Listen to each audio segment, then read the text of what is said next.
Hello everyone, welcome back to परचम।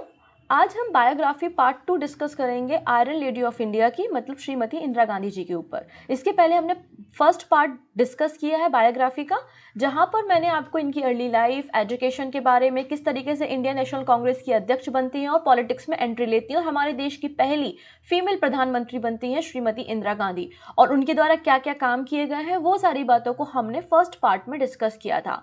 आप सभी को पता है कि 1975 में इंदिरा गांधी जी के द्वारा हमारे देश में इमरजेंसी को इम्पोज कर दिया गया था, आपातकाल की घोषणा की गई थी। जब 1975 में आपातकाल डिक्लेयर किया गया और ये जो इमरजेंसी थी वो 1977 लगभग 2 साल तक ये इमरजेंसी चलती है। तो इस इमरजेंसी के समय में हमारे कॉन्स्टिट्यूशन में क्या क्या चेंजेस हुए, इंदिरा गांधी जी के द्वारा क्या काम किए गए, वो हम यहाँ पे डिस्कस करेंगे। इसके अलावा ऑपरेशन ब्लू स्टार के बारे में डिस्कस करेंगे और बहुत सारे वन लाइनर और एमसीक्यू हैं जो आपको वीडियो के लास्ट में मिलेंगे। साथ ही साथ आपको 2 क्वेश्चंस भी मिलेंगे जिनका आंसर आप हमें कमेंट सेक्शन में देंगे, जो कि आपके क्वेश्चन ऑफ द डे रहेंगे। तो अगर अभी तक आप लोग ने बायोग्राफी का फर्स्ट पार्ट नहीं देखा है तो वो हमारी प्लेलिस्ट में है। मैंने आप लोगों के लिए जो इंडियन हिस्टोरिकल फिगर सीरीज है उसमें अराउंड 36 जो हमारे पॉलिटिकल फिगर या हिस्टोरिकल फिगर रहे हैं उनकी बायोग्राफी को वहाँ पे कवर किया है। आप उन सारे वीडियो को वहाँ पर देख सकते हैं। आने वाले समय में कुछ और बायोग्राफी जैसे कि डॉक्टर एपीजे अब्दुल कलाम है, विक्रम साराभाई, होमी जहांगीर भाभा, उनकी बायोग्राफी को भी हम डिस्कस करेंगे। अगर आपको लगता है कि मॉडर्न एरा में मॉडर्न इंडिया आप समझिएगा 1947 से मैं बात कर रही हूँ, आपके 1960 तक की आप बात कर लीजिए।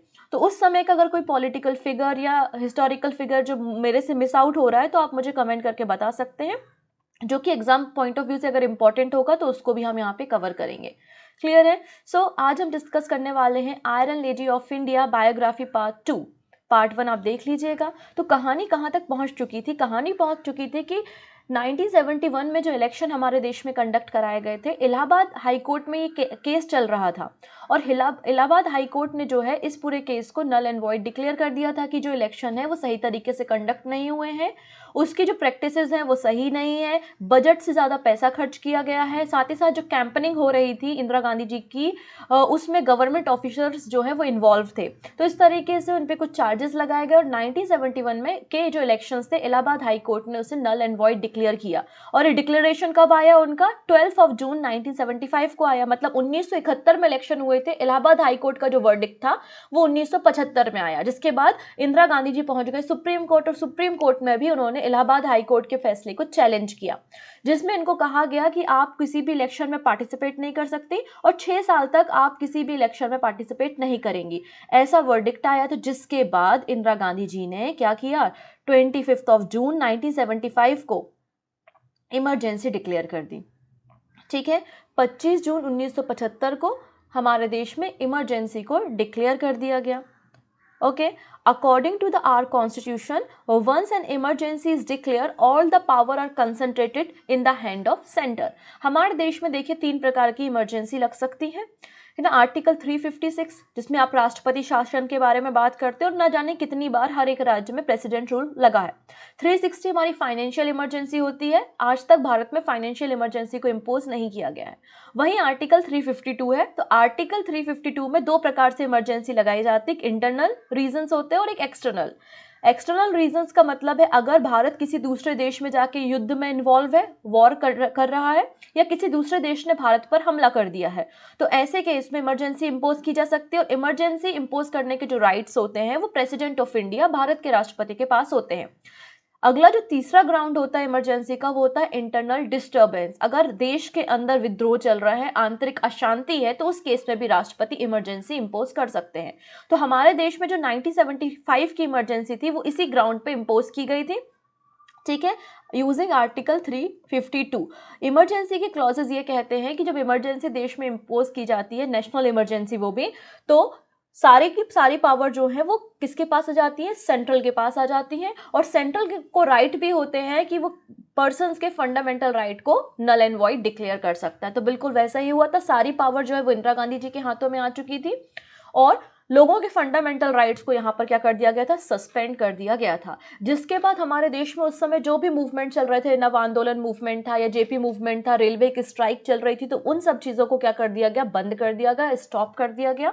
और जितने भी बड़े बड़े लीडर्स हमारे देश में उस समय थे, लाल कृष्ण आडवाणी जी थे, मोरारजी देसाई और आपके मोरारजी देसाई जी के अलावा आप देखेंगे यहाँ पर जेपी जयप्रकाश नारायण जी, तो इन सब लोगों को जो है, मोरारजी देसाई जी नहीं, मतलब जो अपोजिट पार्टी के थे, जेपी नारायण हो गए, लाल कृष्ण आडवाणी जी हो गए, इन सब लोगों को पकड़ के जो है वो जेल में डाल दिया गया था। ठीक है, तो जेल भरो आंदोलन यहाँ पे चल रहा था। ओके। इसके अलावा इंदिरा गांधी जी के द्वारा इन 1975 की इमरजेंसी लगने से पहले जो काम किए गए वो हम देख सकते हैं। तो इन्होंने जो ग्रीन रिवोल्यूशन चल रहा था उसको और बड़े स्तर पे लाया, जिससे हमारे देश का जो फूड क्राइसिस है वो खत्म हुआ। इन्होंने 14 बैंकों का नेशनलाइजेशन किया, जो प्राइवेट सेक्टर बैंक थे उनको नेशनलाइज कर दिया। कितने बैंक थे? 14 बैंक 1969 में हुआ था। फिर 1971 में इन्होंने इंडिया और पाकिस्तान की वॉर हुई थी, जिसके बाद बांग्लादेश बना था। ठीक है, शिमला एग्रीमेंट इन्होंने किया था। इन्होंने प्रीवी पर्स जो दी जा रही थी उसको ख़त्म करने का काम किया। अभी हम वो अमेंडमेंट भी डिस्कस करेंगे। ऑपरेशन स्माइलिंग बुद्धा इन्होंने लॉन्च किया था, जो कि हमारे देश का पहला न्यूक्लियर टेस्ट था, जो कि पोखरण में कंडक्ट कराया गया था। Send the first Indian to go into a space, इन्होंने पहले इंडियन को स्पेस में भेजा था।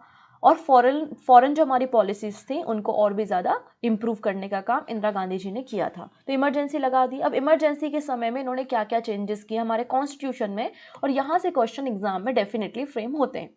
सो पहला इन्होंने किया 39 नंबर का कॉन्स्टिट्यूशनल अमेंडमेंट। 39 नंबर का कॉन्स्टिट्यूशनल अमेंडमेंट एक्ट 1975 में। अच्छा, जो कॉन्स्टिट्यूशन अमेंडमेंट का प्रोविज़न है ये हमने कहाँ से लिया है? ये हमने साउथ अफ्रीका से लिया है। ओके। अब इसमें क्या था, देखो इलाहाबाद हाई कोर्ट का फैसला आया, और इलाहाबाद हाई कोर्ट ने क्या किया, जो इलेक्शन हुए थे 1971 के उनको नल एंड वॉइड डिक्लेयर कर दिया था। और ये पिटीशन राज नारायण जी के द्वारा इलाहाबाद हाई कोर्ट में लगाई गई थी। तो यहाँ पे अमेंडमेंट करके इंदिरा गांधी जी ने ये कर दिया कि जितने भी प्रेसिडेंट हैं, वाइस प्रेसिडेंट हैं और प्राइम मिनिस्टर हैं और आपके स्पीकर है, तो इनके जो भी मामले होंगे, इनके जो भी डिस्प्यूट होंगे, विवाद होगा, उनको पार्लियामेंट सॉल्व करेगी। ये जुडिक्शन में नहीं आते, जुडिशरी में नहीं आएंगे, किसी हाई कोर्ट या सुप्रीम कोर्ट में इन मामलों के केसेस नहीं चलेंगे। समझ में आया? तो जो आपका यहाँ पे जो प्राइम मिनिस्टर से रिलेटेड डिस्प्यूट था वो तो इलाहाबाद हाई कोर्ट के जुडिक्शन से बाहर ही हो गया, क्योंकि ये सारे पावर आपने किसको दे दिए? पार्लियामेंट को दे दिए। तो यही बात यहाँ पे लिखी गई थी, place the dispute relating to the president, vice president, prime minister and speaker beyond the scope of the judiciary. ये बात यहाँ पे बोल दी गई। ठीक है। और सर्टेन जो सेंट्रल एक्ट थे उनको 9th शेड्यूल में इंसर्ट कर दिया गया। आप सभी को पता है 9th शेड्यूल में अगर कोई चीज़ चली जाती थी तो उसको भी आप जुडिक्शन से बाहर कर देते हैं, है ना। 1951 में हमारे देश में 9वां अनुसूची या 9th नंबर के शेड्यूल को जोड़ा गया था, और उसके अंदर जो भी बातें होती थी वो हाई कोर्ट या सुप्रीम कोर्ट के जुडिक्शन से बाहर होती हैं। ठीक है, इतनी चीज़ें। तो ये बात हुई। अगली बात जो उन्होंने सबसे बड़ा मेजर चेंज किया है वो 42nd नंबर का कॉन्स्टिट्यूशनल अमेंडमेंट है, जो कि सरदार स्वर्ण सिंह कमेटी इन्होंने फॉर्म की थी, और उसी कमेटी के रिकमेंडेशन के बाद 42nd नंबर का कॉन्स्टिट्यूशनल अमेंडमेंट हुआ था 1976 में। इसमें इतने सारे अमेंडमेंट कर डाले कि इसको आज हम अपने देश में मिनी कॉन्स्टिट्यूशन या आप इसे लघु संविधान कहते हैं। तो अगर आपसे कभी पूछ लिया जाए लघु संविधान या मिनी कॉन्स्टिट्यूशन कौन सा आर्टिकल है, तो वह है आपका 42nd अमेंडमेंट एक्ट 1976। आज इस टॉपिक को डिस्कस करने का आपका मकसद भी क्लियर हो गया है, क्योंकि आज 26 जनवरी है और आज हम अपना रिपब्लिक डे सेलिब्रेट करा रहे हैं। और रिपब्लिक डे जो है वो 74th नंबर का है, और इस दिन हमने अपने कॉन्स्टिट्यूशन को एडॉप्ट किया था। लेकिन ये जो आपका ये दौर चल रहा है 1975 से 1977 का, इसमें इतने सारे हमारे उस कॉन्स्टिट्यूशन में अमेंडमेंट हुए हैं जिसको हम डेमोक्रेसी की हत्या बोलते हैं। और आप देखेंगे जो 42वें नंबर का संविधान है उसको लघु संविधान भी बोल दिया गया, 1976 में आया था। अब क्या चेंजेस किए गए थे? ऐसा नहीं कि सारे चेंजेस खराब थे, बहुत सारे चेंजेस देखेंगे आप जो अच्छे चेंजेस किए गए थे। जैसे कि अच्छे चेंजेस कौन सा था? जैसे अभी हमारे देश में बात करते हैं फंडामेंटल राइट्स, हर एक व्यक्ति के फंडामेंटल राइट्स हैं और उनको प्रोटेक्ट करने का अधिकार किसके पास है? सुप्रीम कोर्ट के पास है, राइट। लेकिन उस समय तक हमारे देश के लोगों के पास फंडामेंटल ड्यूटी तो नहीं थी। आपने अपने राइट्स की बात कर ली, लेकिन आपकी कुछ ड्यूटीज भी तो बनती है, अपने मॉन्यूमेंट्स को प्रोटेक्ट करो। अभी आपने जैसे एएसआई की रिपोर्ट देखी कि 50 मॉन्यूमेंट ही गायब हो गए, है ना। आपको नेशनल फ्लैग, नेशनल एंथम का रिस्पेक्ट करना चाहिए, एक हर इंसान की एक ड्यूटी होती है। तो आप सिर्फ राइट्स की बातें नहीं कर सकते, आपको ड्यूटी की भी बातें करनी चाहिए। तो ये हमने फंडामेंटल ड्यूटीज को इंसर्ट किया था यूजिंग 42nd नंबर का कॉन्स्टिट्यूशनल अमेंडमेंट एक्ट। कहाँ पर इंसर्ट किया था? आर्टिकल नंबर 51A में आपने ये ड्यूटी इंसर्ट कर दी। ठीक है, पार्ट 4A। नेक्स्ट बात, हमने अपने कॉन्स्टिट्यूशन का जो प्रियम्बल है, मतलब जो प्रस्तावना है, उसमें 3 शब्दों को जोड़ा था। 3 वर्ड्स हमने यहाँ पे इंट्रोड्यूस किए थे। कौन कौन से हैं वो? Socialist, secular and integrity. Samajwadi, धर्मनिरपेक्ष और अखंडता, ये 3 शब्दों को हमने जोड़ दिया, सोशलिस्ट, सेकुलर और इंटीग्रिटी। ओके, अब और चीजें क्या हुई? Made the president bound by the advice of the cabinet, यहाँ पे राष्ट्रपति जो होगा वो कैबिनेट की सिफारिश पे काम करेगा। राष्ट्रपति जो है वो कैबिनेट की सिफारिश पे काम करेगा। बेसिकली जो 42 नंबर का अमेंडमेंट अगर मेजर तौर पे देखा जाए ना, तो यहाँ पे जो राष्ट्रपति है, प्रेसिडेंट की पावर और हाई कोर्ट और सुप्रीम कोर्ट की पावर जो है उनको कम करने का काम, और पार्लियामेंट की जो पावर है उसको इंक्रीज करने का काम इस पूरे के पूरे अमेंडमेंट में किया गया है। ठीक है, इसके अलावा यहाँ पे गवर्नमेंट ने कहा कि हम एडिशनल ट्रिब्यूनल्स बनाएंगे, और ट्रिब्यूनल्स जो है वो अलग अलग मुद्दों पे जो है वो जांच करेंगे। लोकसभा और स्टेट लेजिस्लेटिव असेंबली जो है वहाँ पर उनकी जो सीट थी उनको 2001 तक के लिए एक्सटेंड कर दिया गया था 1971 की सेंसस के आधार पर। 1971 की जनगणना के आधार पर ही आज हमारे देश में लोकसभा और विधानसभा की सीट्स डिसाइड होती हैं। ठीक है, तो उसको हर बार क्या करते हैं, एक्सटेंड कर देते हैं। पहले 2001 तक किया, फिर उसको बढ़ा के आपने 2021-22 तक कर दिया, अब 2026 तक ये आपका पूरा चल रहा है, राइट। अगली बात यहाँ पे बोला गया कि अगर पार्लियामेंट कोई कॉन्स्टिट्यूशनल अमेंडमेंट करती है, जैसे कि इंदिरा गांधी जी ने पहले भी अमेंडमेंट किए, वो सारे अमेंडमेंट और पार्लियामेंट के द्वारा किया गया कोई भी अमेंडमेंट जुडिशरी से बाहर होगा, जुडिशरी के बियॉन्ड होगा, ये बात यहाँ पे बोल दी गई। साथ ही साथ जब इमरजेंसी आपने इम्पोज की है, लोगों के फंडामेंटल राइट को आपने नल एंड वॉइड डिक्लेयर कर दिया है, तो लोगों के अगर फंडामेंटल राइट का हनन होता है तो आप कहाँ जाओगे, आप हाई कोर्ट जाओगे और सुप्रीम कोर्ट जाओगे। और अगर सुप्रीम कोर्ट और हाई कोर्ट को लगता है कि अगर आपके फंडामेंटल राइट का वायलेशन हो रहा है तो वो रिट जारी करते हैं। आर्टिकल 32 और आर्टिकल 226 में आपको ये सारी बातें मिल जाती हैं। तो रिट जारी करने का जो अधिकार था हाई कोर्ट और सुप्रीम कोर्ट का, उसको भी इन्होंने क्या कर दिया, उनकी पावर को भी रिड्यूस करने का काम यहाँ पे किया 42 नंबर के कॉन्स्टिट्यूशनल अमेंडमेंट एक्ट से। क्लियर है। अब लोकसभा और जो हमारी विधानसभाएं हैं उनका आज के समय में टेन्योर कितना होता है, 5 साल का होता है। उसके बाद नए इलेक्शंस होते हैं हमारे देश में। इंदिरा गांधी जी की गवर्नमेंट ने जो 42वें नंबर का संविधान था उसमें संशोधन में लोकसभा और विधानसभा का जो टेन्योर था वो 5 साल से बढ़ाकर 6 साल कर दिया। कितना कर दिया, 6 ईयर कर दिया। ठीक है।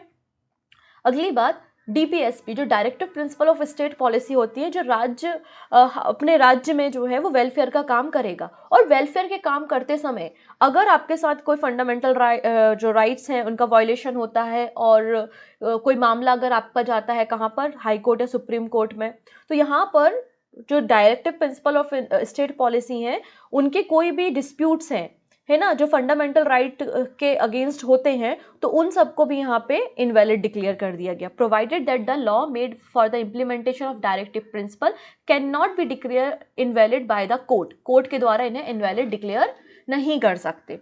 ठीक है। अगली बात यहाँ पे बोली गई, अगर सरकार को लगता है कहीं एंटी नेशनल एक्टिविटी हो रही है तो किसी भी देश के किसी भी हिस्से में हम अपनी आर्म फोर्स को डिप्लॉय कर सकते हैं। ये बात यहाँ पर इंसर्ट कर दी गई।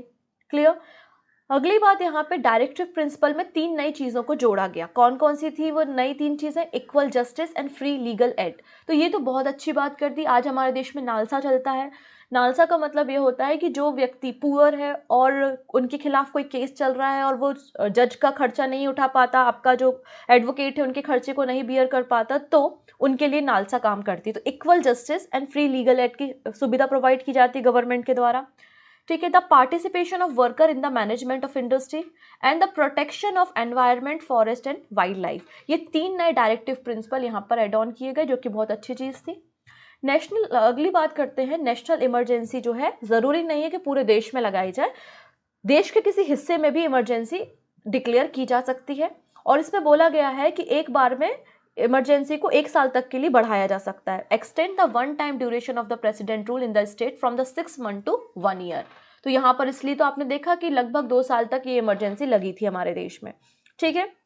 अगली बात यहाँ पे कर देते हैं, जैसे कि मैंने आर्म फोर्स को डिप्लॉय कर सकते हैं, तो ये बात आपको डिस्कस कर दी। अगली जो इम्पॉर्टेंट यहाँ से क्वेश्चन बनता है कि बहुत से ऐसे सब्जेक्ट्स थे जो स्टेट लिस्ट के सब्जेक्ट थे, उनको कॉन्करेंट लिस्ट में शामिल कर दिया गया। आप सभी को पता है, अगर आप शेड्यूल नंबर 7 पे जाएंगे तो आपको वहाँ पर 3 लिस्ट मिलेंगी। एक यूनियन लिस्ट होती है जिसपे कानून बनाने का अधिकार आपकी केंद्र सरकार के पास होता है, दूसरी आपकी स्टेट लिस्ट होती है जिसपे कानून बनाने का अधिकार आपकी स्टेट गवर्नमेंट को होता है, और तीसरी होती है कॉन्करेंट लिस्ट जिसको हम समवर्ती सूची भी बोलते हैं, और उसके टॉपिक्स जो हैं उन पे कानून बनाने का अधिकार स्टेट को भी होता है और सेंट्रल को भी होता है, लेकिन कभी डिस्प्यूट हो जाए तो सेंट्रल के कानून माने जाते हैं। तो यहाँ पे 5 ऐसे सब्जेक्ट थे जो कि स्टेट लिस्ट में आते थे, उनको कॉन्करेंट लिस्ट में मतलब समवर्ती सूची में ट्रांसफर कर दिया गया। वो सब्जेक्ट कौन से? सबसे पहला सब्जेक्ट है एजुकेशन। ये तो बिल्कुल सही बात है, क्योंकि हमारे देश में आप देखेंगे स्टेट गवर्नमेंट भी चलती है और सीबीएसई भी चलती है, क्योंकि दोनों कानून बना सकते हैं इस पे। तो education, forest, protection of wild life and birds, weight and measurement and administration of justice, constitution and organisation of all courts except the supreme court and high court.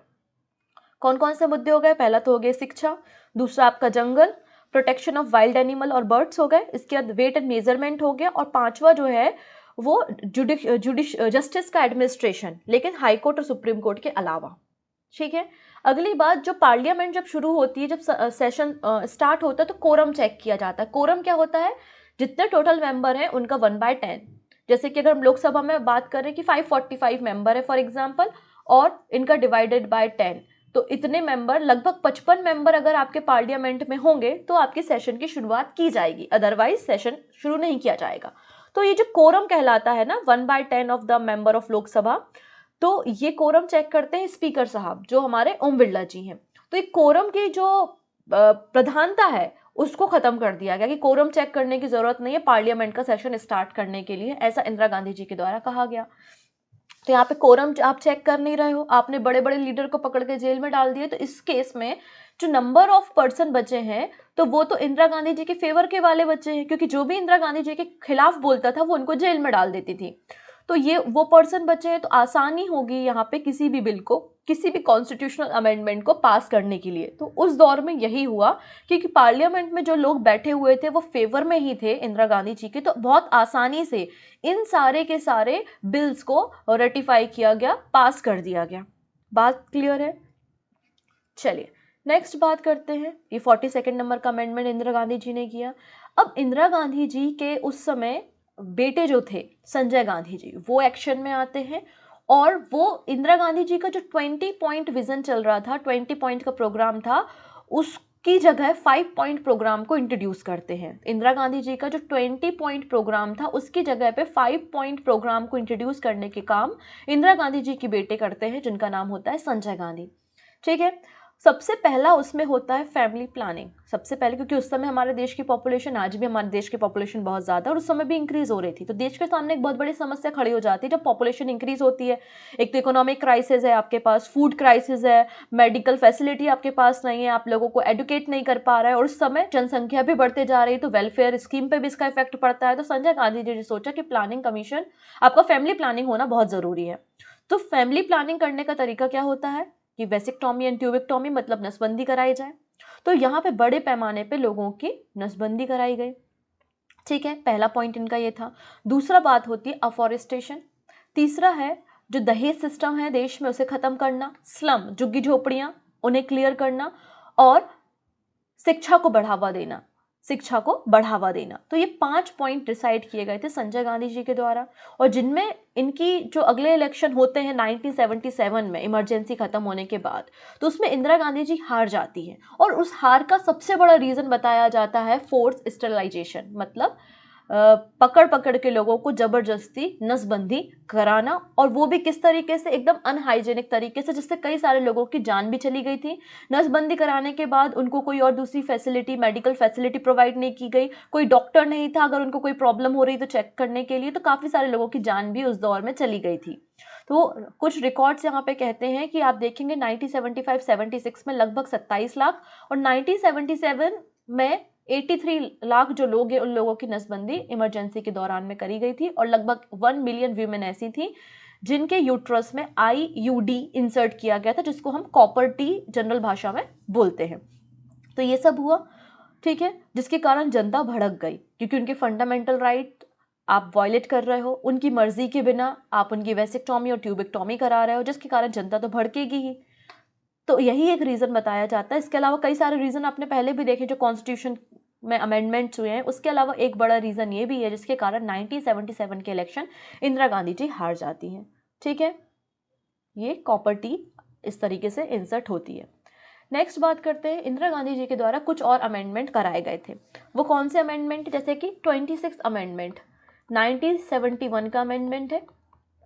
इसमें जो सरदार वल्लभ भाई पटेल और पंडित जवाहरलाल नेहरू जी के द्वारा एक स्कीम शुरू की गई थी, जो हमारे राजा रजवाड़े होते थे, जो प्रिंसली स्टेट होते थे, उनको अपने राज्य के अनुसार, जितना बड़ा राज्य है उसके अकॉर्डिंगली जो है वो पेंशन दी जाती थी, जिसको हम प्रीवी पर्स कहते थे।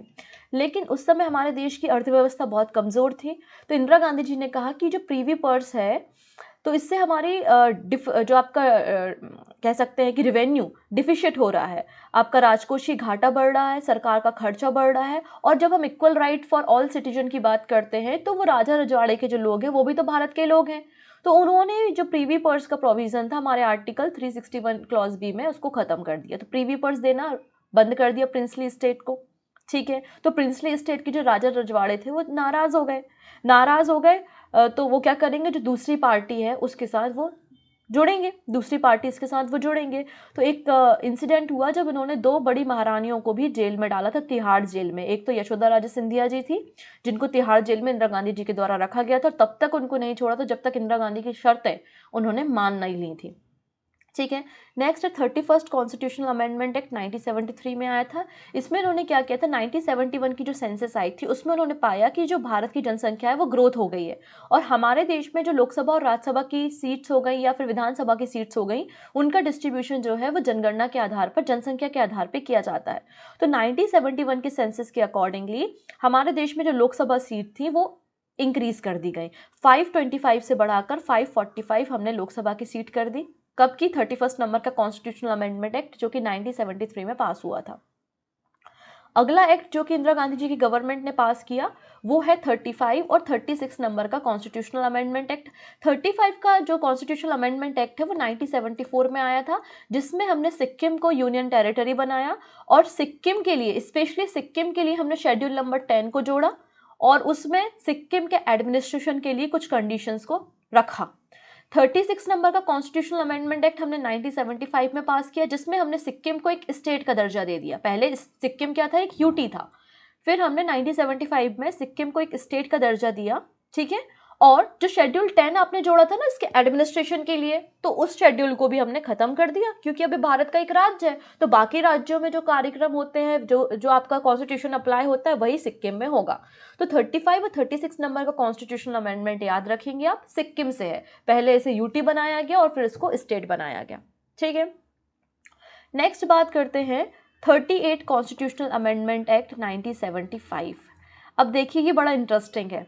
1975 में आपको इमरजेंसी लगानी है, 1975 में आपको इमरजेंसी लगानी है, लेकिन अगर आप इमरजेंसी लगाओगे, राष्ट्रपति को आप कहोगे कि राष्ट्रपति साहब इमरजेंसी लगानी है, इंटरनल डिस्टर्बेंस चल रहा है, और राष्ट्रपति साहब ने इमरजेंसी लगा दी, तो ये पूरा का पूरा मामला तुरंत के तुरंत कहाँ पहुंच जाएगा? सुप्रीम कोर्ट में पहुंच जाएगा, और सुप्रीम कोर्ट चेक करेगा कि यार इमरजेंसी लगाने की तो कोई सही वजह नहीं है, तो वो इमरजेंसी इंपोज होने नहीं देगा। तो इंदिरा गांधी जी ने इमरजेंसी लगाने से पहले 38 नंबर का कॉन्स्टिट्यूशनल अमेंडमेंट एक्ट 1975 में किया, और उसमें कहा कि जो प्रेसिडेंट इमरजेंसी डिक्लेयर करते हैं वो जुडिक्शन के बाहर होती है, मतलब इसकी हाई कोर्ट, सुप्रीम कोर्ट या कहीं भी सुनवाई नहीं होगी।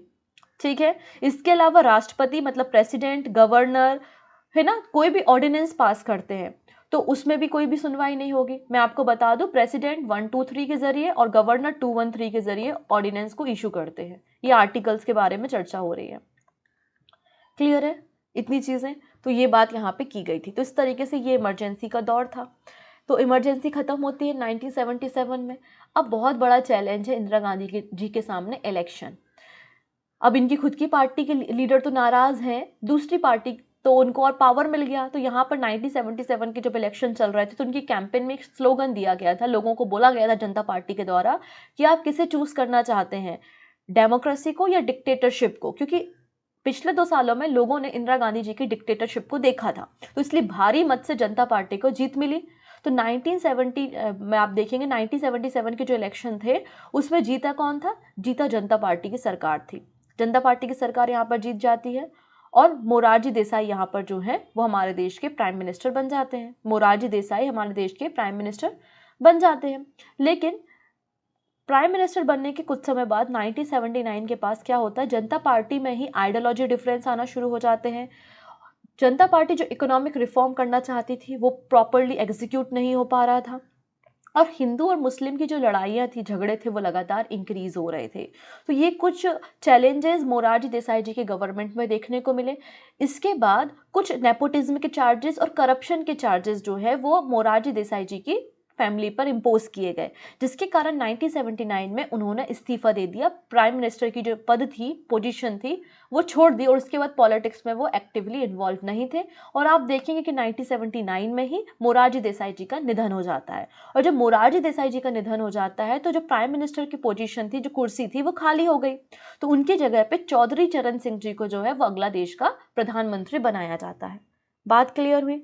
लेकिन वो सारी कहानी पढ़ने से पहले जब मोरारजी देसाई जी की गवर्नमेंट थी तो उन्होंने 44th नंबर का कॉन्स्टिट्यूशनल अमेंडमेंट एक्ट पास किया था 1978 में। तो जो भी गलत बातें हुई थी 42वें नंबर के संविधान संशोधन में, 42 नंबर के कॉन्स्टिट्यूशनल अमेंडमेंट में जो भी गलत बातें हुई थी, उन सबको वापस से रिस्टोर किया गया, सही किया गया 44 नंबर के कॉन्स्टिट्यूशनल अमेंडमेंट एक्ट से 1978 में। फॉर एग्जाम्पल, जैसे कि लोकसभा और विधानसभा का टेन्योर 5 साल से बढ़ाकर 6 साल कर दिया गया था, उससे वापस से 6 साल से 5 साल किया गया। तो आज हमारे देश में लोकसभा और राज्यसभा का जो विधानसभाओं का जो टेन्योर होता है वो 5 साल का होता है, जबकि राज्यसभा तो आपका परमानेंट हाउस होती है, राइट।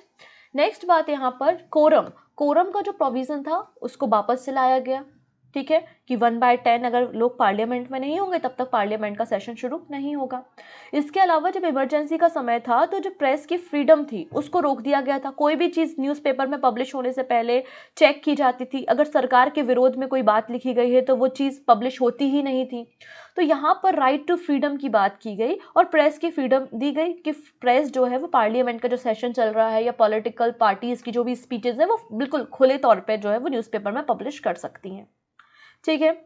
इसके अलावा राष्ट्रपति की जो पावर छीन ली गई थी, राष्ट्रपति को वापस दी गई कि अगर हम कोई भी संशोधन करते हैं, कोई भी अमेंडमेंट करते हैं तो राष्ट्रपति एडवाइस कर सकता है, लेकिन एडवाइस करने के बाद अगर हमने माना नहीं उस बात को तो फिर राष्ट्रपति बाउंडेड होगा। फॉर एग्जाम्पल, अगर आपको कोई अमेंडमेंट करना है तो अमेंडमेंट करने के लिए लोकसभा और राज्यसभा से बिल पास कराने के बाद आप राष्ट्रपति को साइन करने के लिए दोगे, या कोई भी बिल होगा तो राष्ट्रपति उसे देखेगा, अगर उसको सही लगता है तो वो साइन कर देगा, अगर उसको सही नहीं लगता है तो वो एडवाइस देगा कि आप इसको रीचेक करो और वापस से पार्लियामेंट में भेज देगा। तो पार्लियामेंट वापस से उसको चेक करेगी और पार्लियामेंट को लगता है कि नहीं, इसमें कोई करेक्शन की जरूरत नहीं है, और वापस से वो प्रेसिडेंट के पास भेज देता है, तो प्रेसिडेंट को फिर उसमें साइन करने पड़ेंगे। मतलब थोड़ी सी पावर यहाँ पे राष्ट्रपति को दी थी, जो 42वें नंबर के संविधान संशोधन से पूरी तरीके से खत्म कर दी गई थी। इसके अलावा सुप्रीम कोर्ट और हाई कोर्ट की जो पावर्स थी उनको भी रिस्टोर किया गया, क्योंकि हमने 42 नंबर के कॉन्स्टिट्यूशनल अमेंडमेंट एक्ट से सुप्रीम कोर्ट और हाई कोर्ट की जो पावर है उसको छीन लिया था, तो उसको वापस से रिस्टोर करने का काम यहाँ पे किया गया। यहाँ पे इंटरनल डिस्टर्बेंस जिसके आधार पर इमरजेंसी को इम्पोज किया गया था उस वर्ड को रिप्लेस कर दिया गया, और इंटरनल डिस्टर्बेंस के हिसाब से आर्म रिवोल्यूशन जो है वो नया वर्ड यहाँ पर इंट्रोड्यूस किया गया। इसके अलावा बोला गया कि राष्ट्रपति को अगर इमरजेंसी लगानी है तो रिटर्न रिकमेंडेशन उसको लेना पड़ेगा कैबिनेट से, मतलब कैबिनेट जब रिटर्न में लिख देगा तभी राष्ट्रपति इमरजेंसी डिक्लेयर करेगा। ऐसा नहीं कि आपने फोन कर दिया कि राष्ट्रपति साहब इमरजेंसी लगा दो और देश में इमरजेंसी लग गई, आप कैबिनेट की रिकमेंडेशन लोगे, वो भी रिटर्न में, उसके बाद इमरजेंसी को लगाओगे। अगली बात यहाँ पे बोली गई, जो राइट टू प्रॉपर्टी है, पहले राइट टू प्रॉपर्टी हमारा फंडामेंटल राइट हुआ करता था, तो राइट टू प्रॉपर्टी जो हमारा फंडामेंटल राइट था उसको वहां से हटाकर एक लीगल राइट बना दिया गया। आर्टिकल 300A में आपको वो मिल जाएगा। इसके अलावा ये गारंटी दी गई कोई भी कंडीशन हमारे देश में हो जाए, कोई भी इमरजेंसी लगे, लेकिन हमारा जो आर्टिकल 20 और आर्टिकल 21 में जो हमारे फंडामेंटल राइट हैं वो कभी भी आपसे नहीं छीने जाएंगे। तो फंडामेंटल राइट की गारंटी यहाँ पर दी गई 20 और 21 की। ओके है इतनी चीजें। और लिखा गया कि जो president, vice president, prime minister, speaker of the Lok Sabha के जो भी डिस्प्यूट्स होंगे उनको पावर दे दी गई कोर्ट को वापस से इसकी सुनवाई करने के लिए। तो ये सारी चीजें वापस से 44 नंबर के कॉन्स्टिट्यूशनल अमेंडमेंट एक्ट से कर दी गई, ठीक है ना। इतनी चीजें क्लियर है। तो मोरारजी देसाई जी की गवर्नमेंट गिर जाती है, उन पे कुछ चार्जेस लगते हैं, उसके बाद उनकी तबीयत खराब होने लगती है और 1979 में ही मोरारजी देसाई जी का निधन हो जाता है।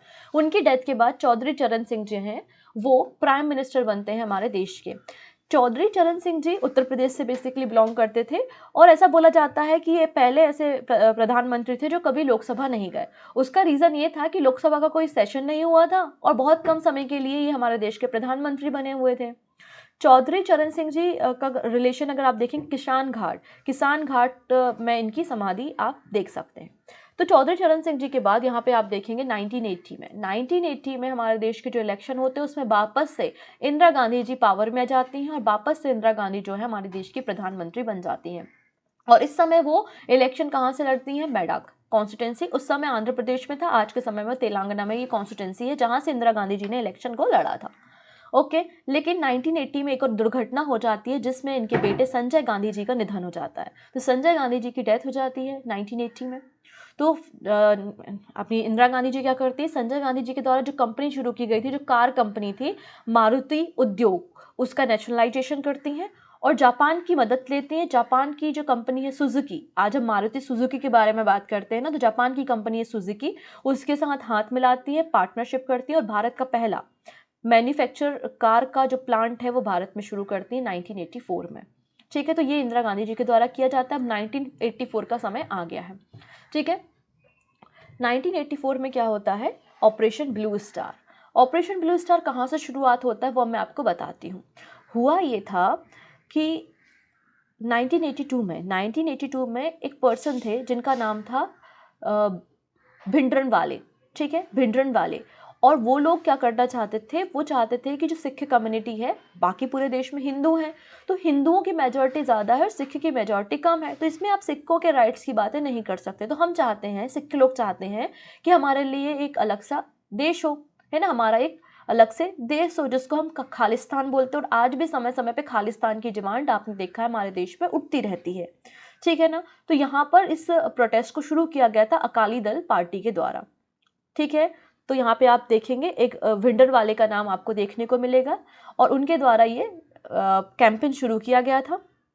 ठीक है, फिर इनके जो सपोर्टर थे, भिंडरवाला के सपोर्टर, वो गुरु नानक निवास या फिर गोल्डन टेम्पल पर जाके छुपे हुए थे और वहाँ से अपनी एक्टिविटी को, अपनी जो भी एक्टिविटी है वहाँ से रेगुलेट करते थे। तो जब इंदिरा गांधी जी के कहने पर पंजाब के डिप्टी कमिश्नर वहाँ जाते हैं तो उन्हें गन शॉट दे दिया जाता है, उनकी हत्या कर दी जाती है। तो जो पंजाब के डिप्टी कमिश्नर होते हैं उन्हें टेम्पल कॉम्प्लेक्स में शूट कर दिया जाता है।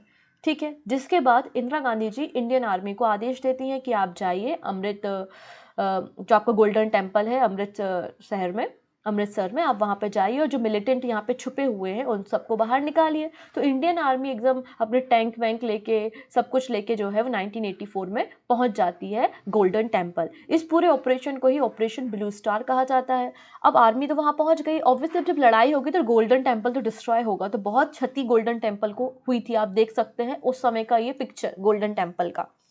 ठीक है, तो उस समय गोल्डन टेम्पल को बहुत ज़्यादा क्षति हुई, बाकी लेकिन बहुत सारे मिलिटेंट्स को वहाँ से बाहर निकाला गया, जिसमें काफ़ी सारे जो सिख फाइटर्स थे और जो धर्म यात्री भी, क्योंकि गोल्डन टेम्पल अपने आप में बहुत पवित्र स्थान है, तो बहुत सारे धर्म यात्री भी वहाँ पर आते, तो बहुत सारे लोगों की जान भी गई थी।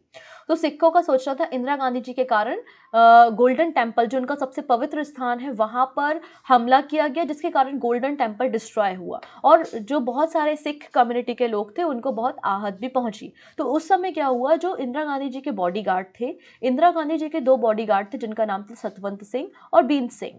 ठीक है, वो भी सिख थे, तो उनको सजेशन दिया गया था, इंदिरा गांधी जी को कहा गया था देखिएगा हमारे देश में सिख दंगे चल रहे हैं, है ना, इसलिए हमारे देश में जो भी मिलिटेंट एक्टिविटी चल रही है गोल्डन टेम्पल को में, तो इसलिए जो सिख आपके बॉडीगार्ड है आप उनको अलग कर दीजिए, आपको दूसरे बॉडीगार्ड अपना लेने चाहिए। तो इंदिरा गांधी जी ने कहा नहीं, सारे सिख एक से नहीं होते हैं और ये मैसेज जाएगा कि आज भी हमारी सरकार है वो सिख कम्युनिटी के साथ है। तो इंदिरा गांधी जी ने मना कर दिया कि बॉडीगार्ड को आप चेंज मत करो। ठीक है, तो ये दोनों जो बॉडीगार्ड थे उन्होंने क्या किया, इंदिरा गांधी जी को गोली मार दी 31 अक्टूबर 1984 में और इंदिरा गांधी जी का निधन हो गया।